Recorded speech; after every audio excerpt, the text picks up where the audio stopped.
Міне, сиқырдың нәрселерін алып келіп отыр. Міне, тируш, ине, күйдірілген бір бәлекеттер, жаңағы тағысын ішінде әртүрлі нәрселер.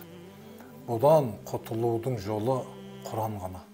Фатиха сүресін 7 рет, Аятул Курси, Кафирун, Ихлас, Фалақ, Нас сүрелерін 7 реттен суға дем салып оқисыз.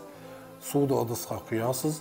Бұл бәлекеттерді батырып, шығарып, құрғатып, оны өртейсіз далалық жерде, далада.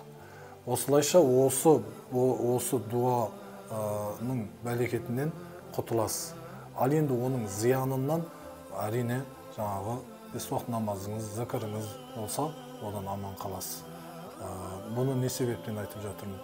Себебі сиқыр деген бәле көптеген отбасылардың жаңағы талқаны шығарып жатыр.